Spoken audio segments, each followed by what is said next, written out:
आइए अब आगे बढ़ते हुए आंचल उस सीटों की भी बात कर लेते हैं जिसको महागठबंधन फ्रेंडली फाइट कह रहा है। ग्राफिक्स के जरिए आपको बताते हैं ये सीटें जो 11 सीटें संजीव कुमार कांग्रेस से, वहीं अजय कुशवाहा आरजेडी से, ये वो महागठबंधन के अपने खुद के दल हैं जो आपस में इस बार फ्रेंडली फाइट करते हुए नजर आएंगे। और उदय नारायण चौधरी आरजेडी से, वहीं विनोद चौधरी कांग्रेस से इस बार उम्मीदवार उनको चुना गया है सिकंदरा जमुई सीट से। और वहीं ये फ्रेंडली फाइट के नाम पर हम देख रहे हैं कि आपस में भिड़ंत है। वहीं प्रवीण कुशवाहा को कांग्रेस ने इस बार टिकट दिया, चुनावी ताल ठोकते हुए नजर आएंगे। रजनीश आनंद आरजेडी, कहलगांव भागलपुर की ये सीट है, काफी अहम सीट मानी जाती है। वहीं अगर सुल्तानगंज, ये भी भागलपुर का जिला है, ललन यादव कांग्रेस और साथ ही साथ चंदन सिन्हा जो कि आरजेडी से हैं, दोनों एक दूसरे के खिलाफ लड़ते हुए नजर आएंगे। तो शाश्वत केदार पांडे हैं और दीपक यादव हैं आरजेडी से। तो बड़ा नरकटियागंज चंपारण का इलाका है, पश्चिमी चंपारण, और बेलदौर की जो सीट है वहाँ से तो तनीषा है, वो आईआईपी से खड़ी हैं। और वहीं मिथिलेश निषाद जाति से आते हैं और यहाँ से बड़ा वोट बैंक है, लेकिन यहाँ चुनावी ताल ठोकते हुए नजर आएंगे। तो कहीं ना कहीं वोट कटता है जब आप फ्रेंडली फाइट मानते हैं, आपस में एक ही दल है क्योंकि महागठबंधन के ही घटक हैं। तो कहीं ना कहीं ये फ्रेंडली फाइट क्या एक बड़ा उलटफेर करती हुई नजर आएगी इस बार के चुनाव की इस पूरी रणनीति पर, यह देखना होगा। बिल्कुल, जनता का जनादेश किसे असर करेगा इन 11 सीटों पर, यह देखना होगा, क्योंकि महागठबंधन जो एकता का कल बड़ा संदेश देती हुई नजर आ रही थी, उसी महागठबंधन के अपने ही दल 11 सीटों पर आमने सामने नजर आएंगे। अब ये कितनी फ्रेंडली फाइट है, क्योंकि चुनाव जब होता है तो यह जीत या हार का होता है, इसमें दोस्ती कहीं नहीं आती है। तो यहाँ फ्रेंडली फाइट के नाम पर क्या 11 सीटें जो होंगी वो आपस में जब ये भिड़ेंगे तो क्या समीकरण यहाँ बनते हुए नजर आएंगे। और इस समय हमारे साथ 3 रिपोर्टर्स भी हमारे साथ जुड़ गए हैं पटना से, उनका रुख करेंगे और उनसे जानेंगे कि बिहार के रण में इस समय माहौल कितना गर्म है, सरगर्मियां कितनी तेज हो चुकी हैं और बिहार का जो फीवर है कितना पारा हाई है इस समय। धीरज कुमार बेगूसराय से जुड़ रहे हैं, राजेश राज बरौनी से जुड़ रहे हैं, वहीं कुमार आलोक समस्तीपुर से जुड़ रहे हैं।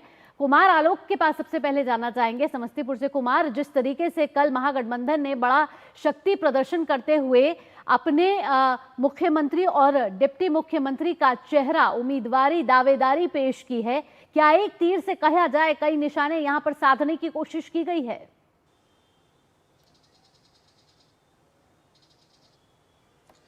देखिए, एक असमंजस की स्थिति बनी हुई थी खासकर महागठबंधन में, और बार बार जो विपक्षी पार्टियां थी वो कहती थी कि तेजस्वी खुद से अपने आप को सीएम का चेहरा घोषित कर रहे हैं। और जब वोटर अधिकार यात्रा जब शुरू हुई थी और राहुल गांधी तेजस्वी के साथ साथ तमाम महागठबंधन के नेता उसमें शामिल थे, तो बार बार राहुल गांधी से ये प्रश्न पूछा जा रहा था कि बिहार का जो महागठबंधन का चेहरा वो कौन होगा।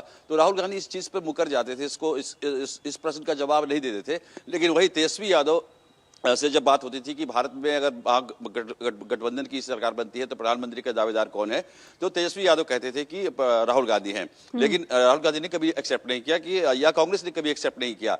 इसके तीन मुख्य कारण थे। एक तो जैसा कि मैंने बताया कि ओबीसी के अंदर जो दबंग जाति है, उससे दबंग जाति से बिलोंग करते हैं तेजस्वी यादव, और उसी को लेकर नीतीश कुमार ने अति पिछड़ा वर्ग को प्रभावित किया। और अति पिछड़ा वर्ग में और जो ओबीसी की जो दबंग जाति है, यादव जाति कहे उनको, तो उनमें डिफरेंसेस रहा है और इसी डिफरेंसेस का फायदा नीतीश कुमार ने उठाया और नीतीश कुमार और एनडीए का वोट बैंक एक तरह से बन गया।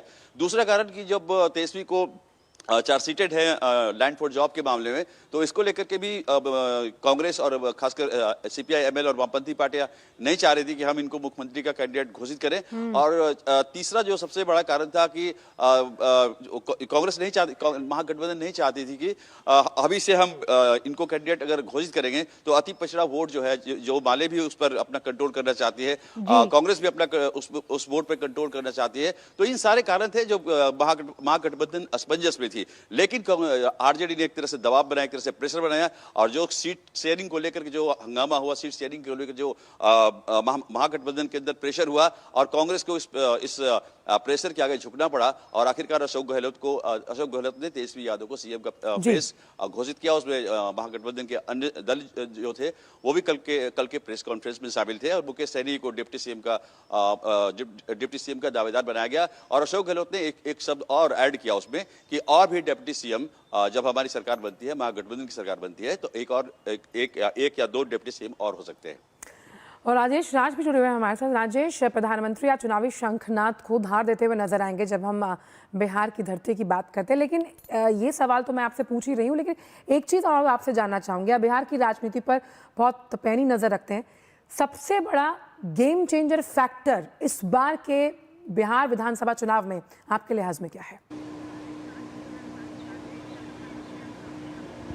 देखिए, अगर गेम चेंजर की बात करें आंचल, तो निश्चित तौर पर जो बिहार का डेवलपमेंट है, ये एक बड़ा एजेंडा इस चुनाव में बनने जा रहा है। और आप देखो तो पक्ष की बात करें या प्रतिपक्ष की बात करें, दोनों डेवलपमेंट के एजेंडे पर ही चुनाव मैदान में है। और शायद यही वजह है कि तेजस्वी यादव मुख्यमंत्री का चेहरा बनने के पहले जीविका दीदी को अस्थायी नौकरी देने का वादा करते हैं। और जब पिछली बार 2020 में जब उनकी सरकार बनने की स्थिति बनते बनते रह गई थी, तो उस वक्त भी हमने देखा था कि उन्होंने पहली कलम से 10 लाख लोगों को रोजगार देने का वायदा किया था। और जब नीतीश कुमार के साथ बीजेपी को छोड़कर जब नीतीश तेजस्वी के साथ आए, तो उस दौरान भी उन्होंने नौकरी देने का जो वादा था उसको इम्प्लीमेंट कराने की बात नीतीश कुमार से की। और उसी बात को वो लगातार जनता के बीच लेकर जा रहे हैं और ये कह रहे हैं कि हमने 5 लाख लोगों को रोजगार दिया। तो कहीं ना कहीं जो रोजगार का मुद्दा है, डेवलपमेंट का मुद्दा है, वो एक बड़ा मुद्दा है। सत्ता पक्ष की तरफ से जहां मैं अभी हूं, ये बेगूसराय ही है, यहाँ पर ब्रिज का हब बन चुका है, 4 बड़े ब्रिज हैं। और इसके अलावा अगर बात करें तो पूर्णिया का एयरपोर्ट जो है वो कोसी और सीमांचल के इलाकों के लिए गेम चेंजर बन रहा है।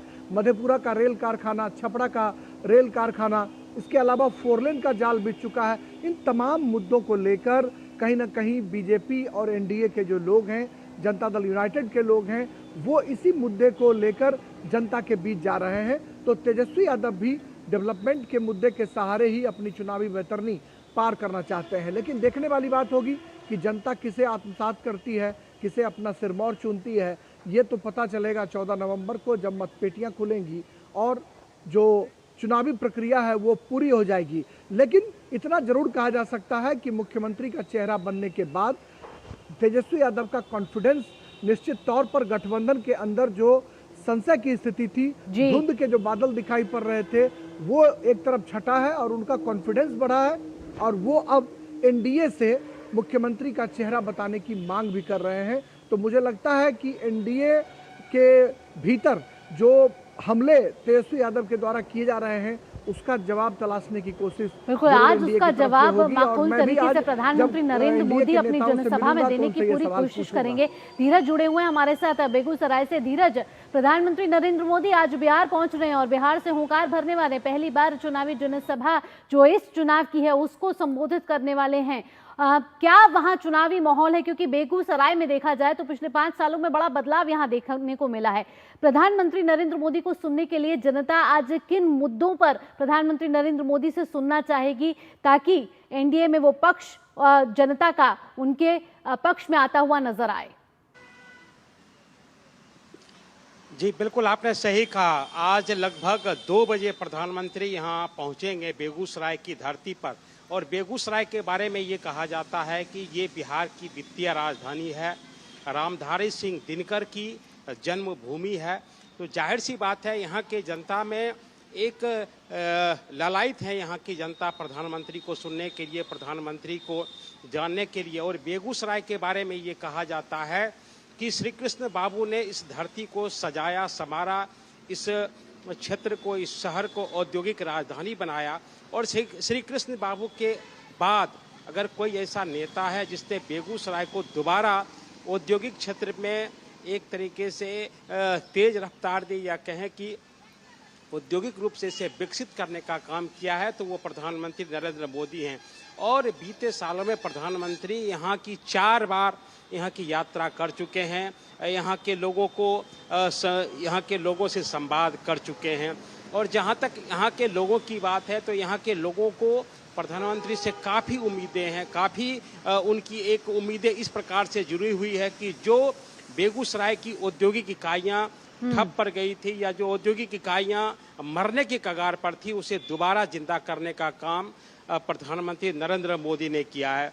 चाहे यहाँ की थर्मल पावर की हम बात कर लेते हैं, चाहे यहाँ की हम औद्योगिक इकाइयों की बात कर लेते हैं, तो जो औद्योगिक इकाइयाँ बीते 50-60 सालों में एक तरीके से थमने की कगार पर थी, या कह सकते हैं कि जो रुकने के कगार पर थे, उन औद्योगिक इकाइयों को दोबारा प्रधानमंत्री के नेतृत्व में चालू किया गया है। आप यहाँ का एनटीपीसी देख सकते हैं, यहाँ का आप उर्वरक कारखाना देख सकते हैं, और यहाँ जो छोटी बड़ी जो औद्योगिक इकाइयाँ हैं उन्हें भी देख सकते हैं। तो उनको एक तरीके से उनका पुनरुद्धार प्रधानमंत्री नरेंद्र मोदी ने किया है। तो जरूर यहाँ की जनता ललायित है प्रधानमंत्री को सुनने के लिए। इसके अलावा अगर हम मुद्दों की बात कर लें तो जरूर यहाँ की जनता को की एक मांग रही है कि यहाँ रामधारी सिंह दिनकर के नाम से एक विश्वविद्यालय की स्थापना हो, और जिसकी मांग भी लंबे समय से हो रही है। इसके अलावा लोगों की ये मांग है कि यहाँ का जो हवाई अड्डा है, जो उलाव के नाम से जाना जाता है, जहाँ पे कि आज प्रधानमंत्री का कार्यक्रम है, तो उस हवाई अड्डा को यहाँ शुरू किया जाए। हालांकि काफ़ी बार ये बात कही गई है कि जो रनवे की दिक्कतें हैं, छोटी जगह होने के कारण यहाँ के हवाई जो उड़ान है उसको अनुमति नहीं मिली है। लेकिन यहाँ की जनता ने जिस तरीके से प्रधानमंत्री की सभा के लिए तैयारियां की है, यहाँ की प्रशासनिक तैयारी, खुद केंद्रीय मंत्री गिरिराज सिंह ने यहाँ बार बार आकर जो प्रधानमंत्री जहाँ पहुँचेंगे उन रैलियों का मुआयना किया है। चप्पे चप्पे पर पुलिस की निगरानी है, पूरा बेगूसराय शहर सज धज के तैयार है। और जहाँ तक बात करें तो यहाँ की जब प्रधानमंत्री यहाँ पहुँचेंगे तो यहाँ की जो 7 विधानसभा सीट है बेगूसराय जिले की, 7 विधानसभा सीटों की जनता प्रधानमंत्री को देखने के लिए पहुँचेगी। इसके अलावा मुंगेर के 2 विधानसभा सीटें हैं, लखीसराय की 2 विधानसभा सीटें हैं, और कुल मिलाकर ऐसा कहा गया है कि जो 12 विधानसभा के जो उम्मीदवार हैं, 12 विधानसभा के उम्मीदवार अपने कार्यकर्ताओं के बिल्कुल साथ धीरज, तो कहीं ना कहीं प्रधानमंत्री नरेंद्र मोदी आज बेगूसराय पहुंचने वाले हैं। इसके साथ साथ एनडीए अपने पक्ष में माहौल बनाना शुरू कर दिया है, क्योंकि बीजेपी के जो स्टार प्रचारक हैं धीरज, सभा में लगभग 2 लाख से अधिक लोग प्रधानमंत्री को सुनने के लिए आएंगे। बिल्कुल धीरज, आज अमित शाह भी वहां होने वाले हैं। इससे पहले हमने देखा था कि योगी आदित्यनाथ ने भी बिहार की धरती पर हुंकार भरी थी। ऐसे में जो बीजेपी के स्टार प्रचारक हैं वो लगातार चुनावी प्रचार को धार देते हुए यहाँ नजर आ रहे हैं। और आज तेजस्वी की भी जब चुनावी जनसभाएं होंगी तो जनता तय करेगी कि किसे इस बार जनादेश देना है। फिलहाल राजेश, धीरज, आपका बहुत बहुत धन्यवाद तमाम जानकारियां हम तक साझा करने के लिए। कुमार आलो का भी बहुत बहुत शुक्रिया इन चुनावी अपडेट्स को हमसे साझा